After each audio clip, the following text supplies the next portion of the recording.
Good morning, everyone, and welcome to Dare to Be Great 2 Fall Virtual Conference. Man, there has been a lot of preparation that has been going into this, and I am very excited. We are all very excited and happy to have all of you here with us. We have 4 days packed of all kinds of education, technology, mental health and wellness, training, all types. We're going to be going through all of it. So again, thank you all for joining us for the Fall Virtual Conference, and we are about to get started. Our first session today is going to be with Diamond sponsor speaker Larry Stidham, and he's the Vice President of Sales and Marketing within Digital. Take it away, my friend, and thank you for joining us. Hey, all right. Thank you, Ricardo. Appreciate that. Good morning, everybody. Appreciate again, Ricardo and Within the Trenches Media for hosting this event. Like Ricky said, my name's Larry Stidham, Vice President of Sales and Marketing and Digital. We're a proud sponsor, Diamond sponsor of the 2020 Dare to Be Great Conference. And I'm privileged and honored to have the opportunity to speak with you and to kick this thing off. I really appreciate Ricardo putting me first, and I know why he did it. So that way the bar is set so low that all of the other speakers will look so much better. So, I appreciate that. I'm a team player. I'm happy to do that. The next 4 days are all about you. It's about daring you to be great. You've chosen sometimes very difficult profession, and you do it well. I thought maybe this might represent how some of you might be feeling. We, the willing, are doing the impossible for the ungrateful. We've done so much with so little for so long. We're now qualified to do anything with nothing. Just wanted to take this opportunity to say thank you for all that you do and that you are appreciated. All right, 2020, woo! What a year, huh? That's it's awesome. Such high expectations coming into 2020. I mean, 2020, perfect vision, right? It's probably going to be a perfect year. Lots of excitement for the future. It's going to be amazing. All right, maybe not so much. We've had COVID-19, shelter at home, masks, social distancing, social unrest, job loss, financial instability. In the midst of a presidential election, the president tests positive for COVID. Now we've got a U.S. Supreme Court nominee battle going on. Oh, and don't forget the murder hornets. So it's been a crazy, crazy year. So just to round out, give you an idea what's scheduled for the next year, for the rest of the year. November, we have scheduled for the flaming asteroid to hurl itself towards Earth. It's a 50-50 chance of a direct hit, just to add a little more uncertainty to our lives. So we've got that to look forward to. And in December, of course, we have the alien invasion. That's on tap just in time for Christmas. So the over-under on whether or not it's going to happen before Santa visits is 60-40. Get your bets in. Needless to say, all of these events have created a lot of additional fear, stress, and anxiety in our lives. You, as the frontline first responders, have chosen a career path that, while very rewarding, can also be very difficult on a daily basis, handling sometimes very difficult calls that can have lasting impact on you emotionally. All of this added uncertainty that we have now just layers on and contributes significant pressure to your already challenging lives.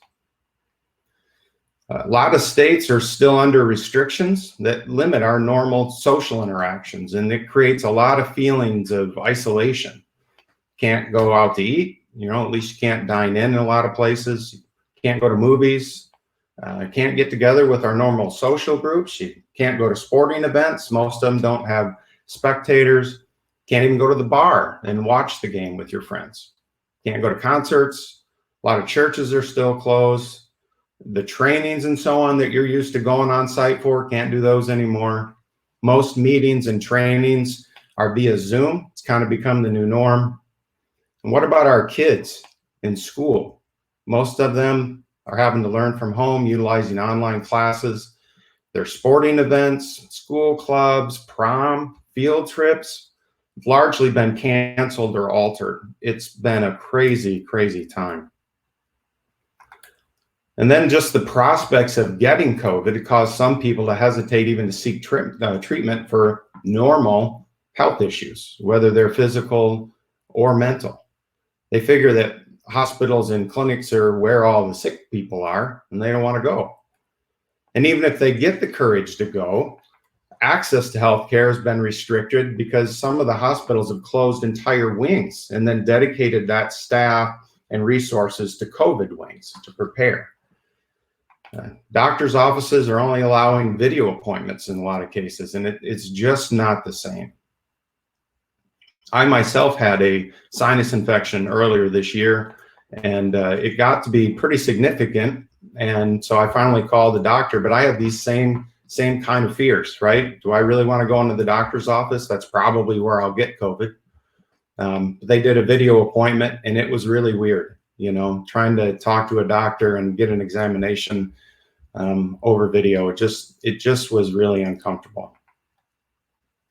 And of course, we've got nonstop media coverage combined with a lack of real consensus of what the threat really looks like. And all that's done is left people fearful and nervous. And people are lonely. Shelter at home, quarantines, they've led to an increase in substance abuse, sexual abuse, and domestic violence.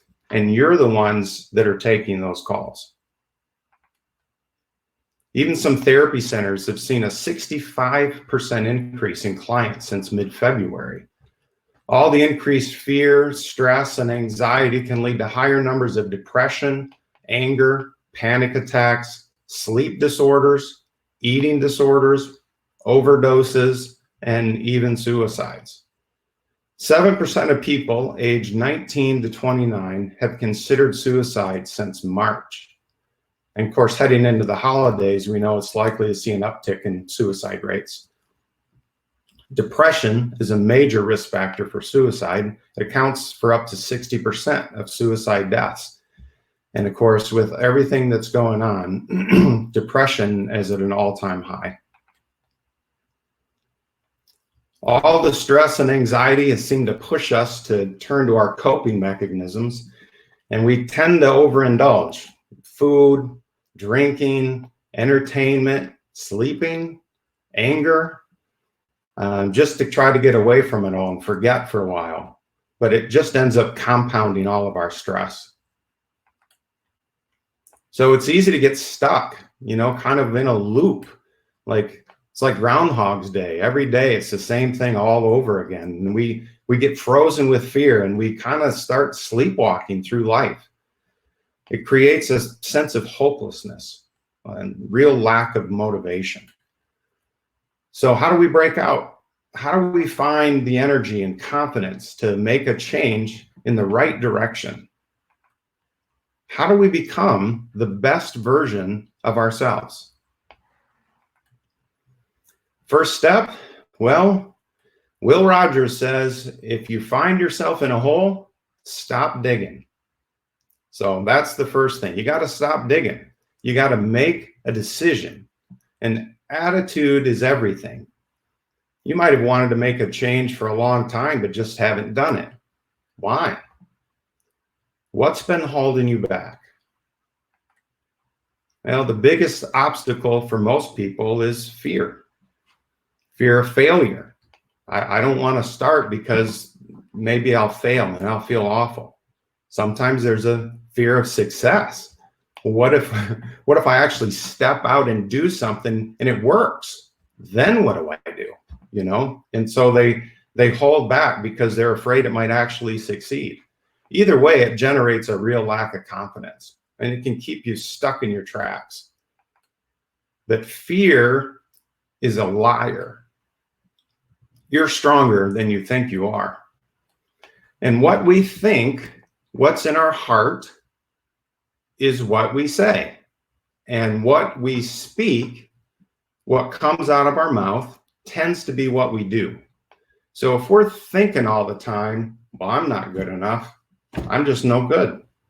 If that's what we're telling ourselves all the time, when an opportunity presents itself, what do we say? We say, well, I could never do that. I'm no good at that, because that's what we've been coaching ourselves. So what do? We don't even try. So we have to try to break out of this cycle where we have to change the dialogue, even with ourselves. We have to have the right mindset. If you can change your mind, you can change your life. And you have to have a solid why. I know Ricardo and I have talked about this oftentimes. You got to have that solid why. Why do you want to change? Why do you want it to take place in the first place? That why, whatever it is, it has to have weight to it. It's got to have meaning. It's got to mean something, because change is hard. Of course, if it was easy, you would have done it already. And keep in mind, growth and comfort, they don't live in the same place. That's why it's called growing pains. You have to get outside of your comfort zone. And you're going to experience growing pains. So your why has to be worth it. Your desire, your passion for the thing, whatever it is, it has to be greater than the pain it takes to get there. Otherwise, you'll just quit again. Ian Foster said, one person with passion is better than 40 people merely interested. And in my experience, that is true. If you can find one person with heart, one person with passion, you can get a whole lot done, and they can tend to inspire others to do the same. So look for those people, and better yet, be one of those people yourself. Now, I know Ricardo loves movie quotes, because we throw those around all the time. So I got one for you, which I think is appropriate for our conversation today. There are two kinds of pain in this world, one that hurts, one that alters. Today, you get to choose. Any guesses? Sound familiar to anyone?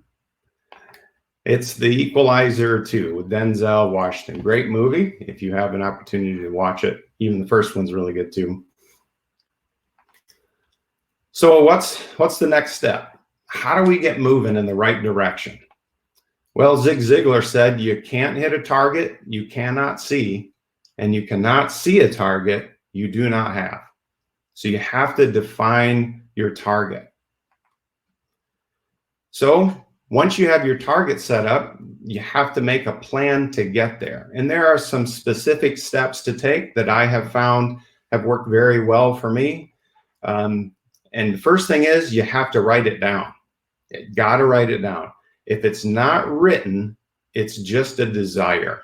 So write down what you want and put it someplace where you're going to be able to see it every day. Put it in your office, put it in your cubicle, tape it to your mirror in your bathroom, wherever, put it in your car, wherever you spend a good amount of time, maybe put it in all those places. So it just reinforces it all day. You just see it over and over again.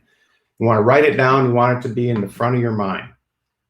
Now, your goal has to be specific, and you need to put a date on it, and you got to break it down. So let's take the example of losing weight.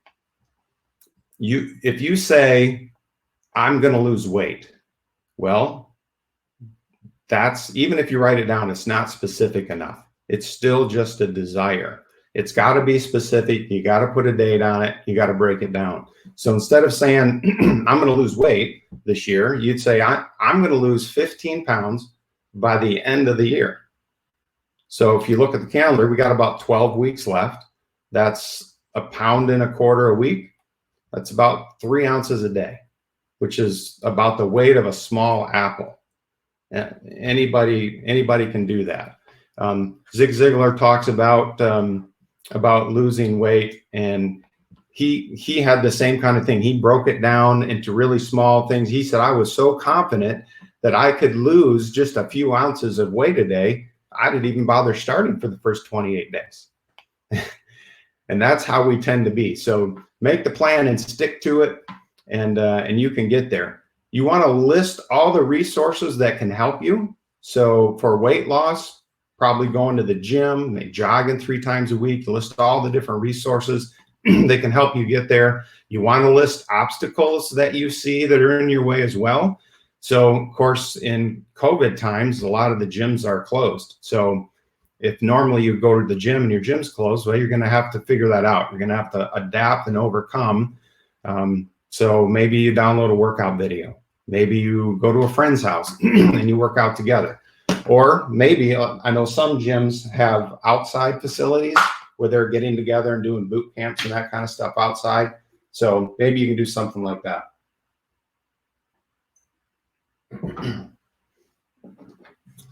And then your why. Of course, you got to have the why. What are the benefits to losing weight? Why do I want to go through all of this pain and suffering that it takes to lose weight? All right, personal story here. I hesitated to put this picture up, but reminded me, I know that, again, Ricardo is a big time wrestling fan, and I think I look like Andre the Giant in this picture. So I thought I'd include it for Ricardo. But several times in my adult life, I have struggled with my weight. What I mean is I tend to eat my emotions.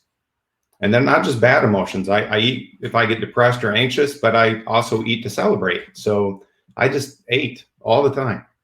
Enjoy eating, still do. So I really don't have a weight problem so much as I have an eating problem. I put 50 pounds on more than once in my adult life. Matter of fact, I probably lost several hundred pounds in my life. I just kept finding them again. Well, I talk about Zig Ziglar a lot. He's been a big mentor of mine. I had the opportunity of seeing him live many times.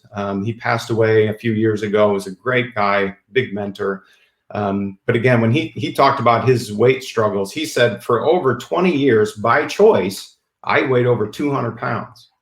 Now, I say by choice because, you see, I've never accidentally eaten anything. And when I choose to eat too much today, I have chosen to weigh too much tomorrow. He said he hated exercise. He said, up to that point in my life, exercise consisted of filling the tub, taking a bath, pulling the plug, and fighting the current. Well, I could identify with that. I had lower back troubles, and my doctor said for every pound of belly fat you lose, takes 4 pounds of pressure off your spine. So my why was I wanted to be able to run around the yard with my eventual grandkids. I'm sure I'll have some someday, hopefully. I want to lift them up, play catch, whatever. I want to be a good grandpa.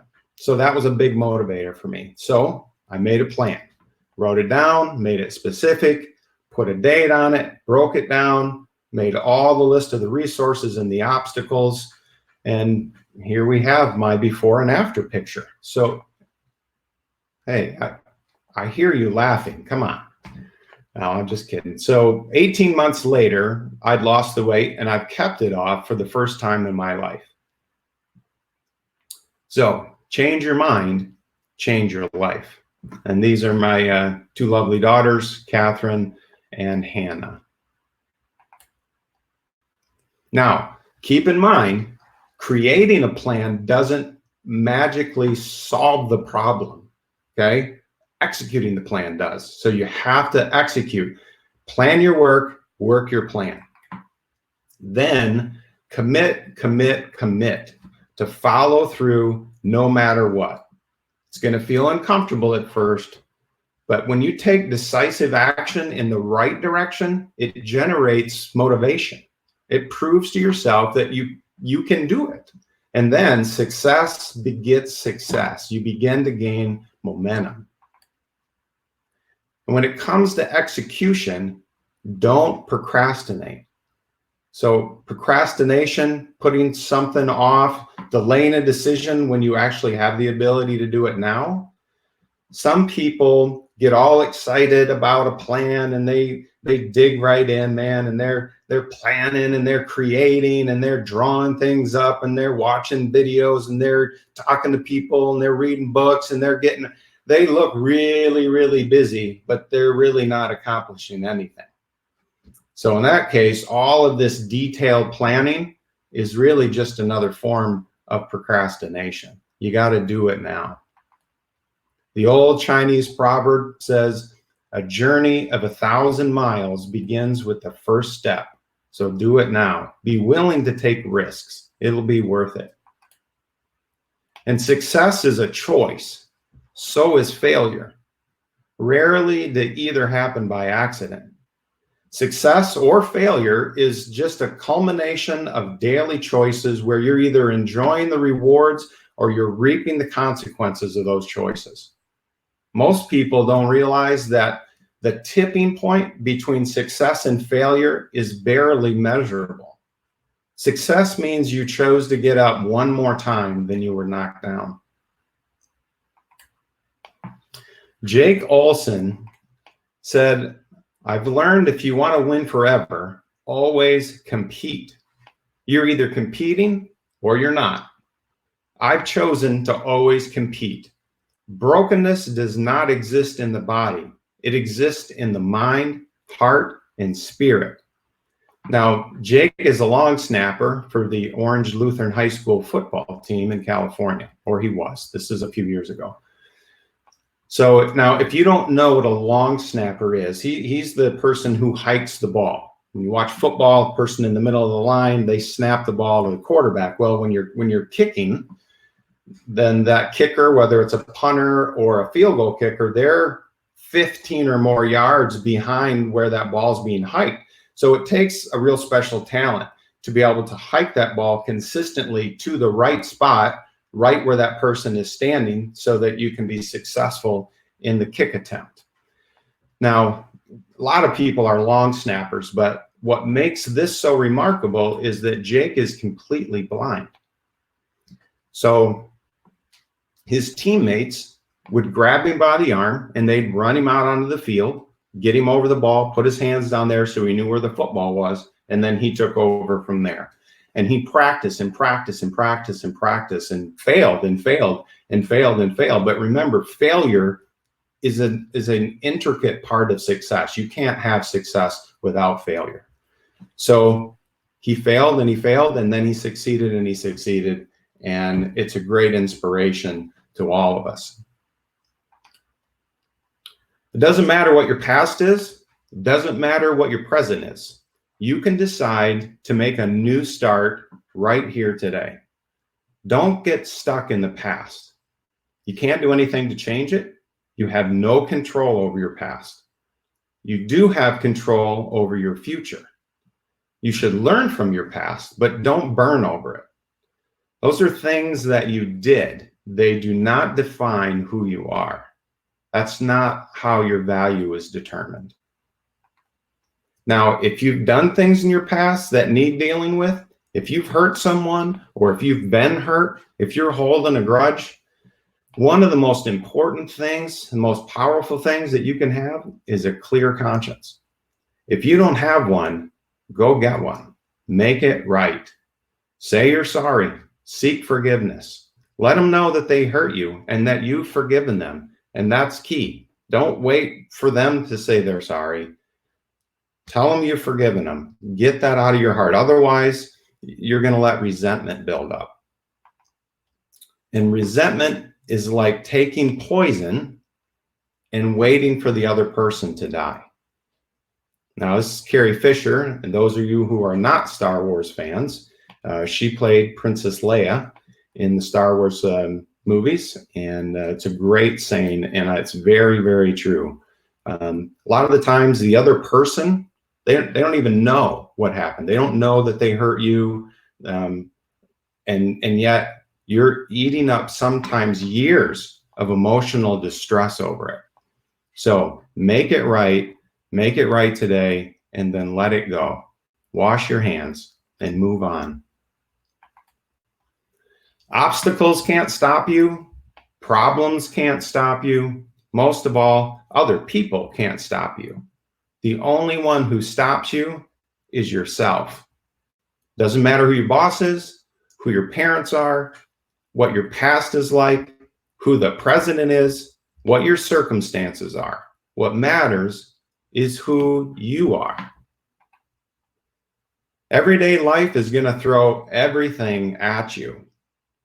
So perseverance is the key to success.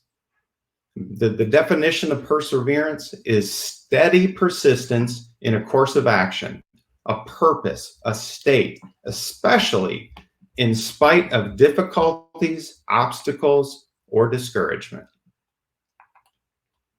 We spend so much time sweating the small stuff, worrying, complaining, gossiping, comparing, wishing, wanting, and waiting for something bigger and better, instead of focusing on all the simple blessings that surround us every day. Life is so fragile, and it takes just a single moment to change everything we take for granted. Focus on what's important and be grateful.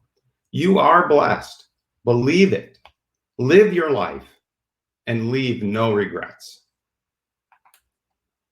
What you choose to do today is not just important, it's crucial, because you're exchanging a day of your life for it. Make it count. I hope this has been an encouragement to you today. Over the next 4 days, you're going to hear from many of the industry's top speakers who will provide you with enormous amounts of resources to help you become the best version of yourself, to dare to be great.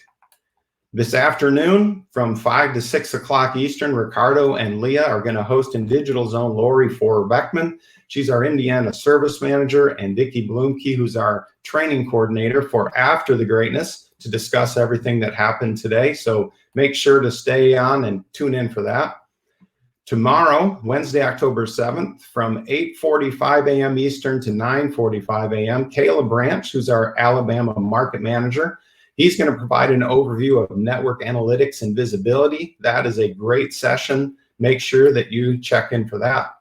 And then Thursday, to wrap it up for InDigital, October 8th, 8:45 to 9:45, the same time, Kurt Wolfenberger, who's one of our NGCS engineers, he's going to show you technology to help with continuity of operations for 911 and administrative communication systems. It's part of our Mevo system, which is homegrown application from InDigital. It's used all over the country. You definitely are going to want to check in for that. So thank you for your time and for everything that you do every day. You are appreciated. At InDigital, we love what we do, and we're so thankful that you love what you do. So thank you again for your time, and go dare to be great. Man, well done, brother. Well done. That was excellent. I'm gonna drop down your PowerPoint here really quick, and then bring us both on here, dude. That was awesome. Yes, that was good. That was excellent to start out. Everything. It was funny what you were saying too.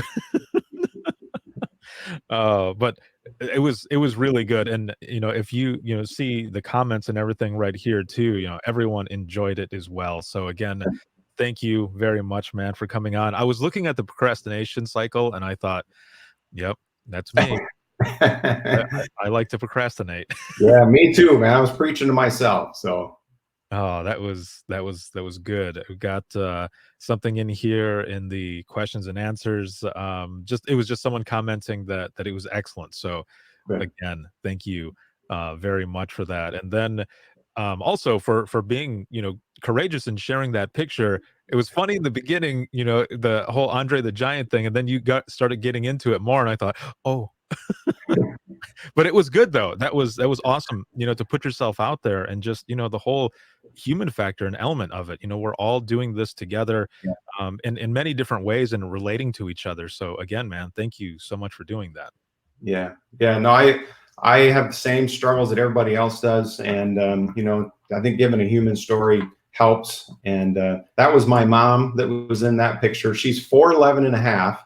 And I stood on a box, so then I looked really big. And of course, it's 50 pounds overweight. So I thought Andre the Giant, maybe if I don't make it here, maybe I can get into big time wrestling. There you go, man. Oh, that was excellent. Well, again, thank you so much, and thank you all for being here for the session this morning. We got our next session that's coming up. Also, and for Indigital for being a Diamond sponsor. Thank you guys very much Yeah, for thank you. a lot of stuff that's coming up.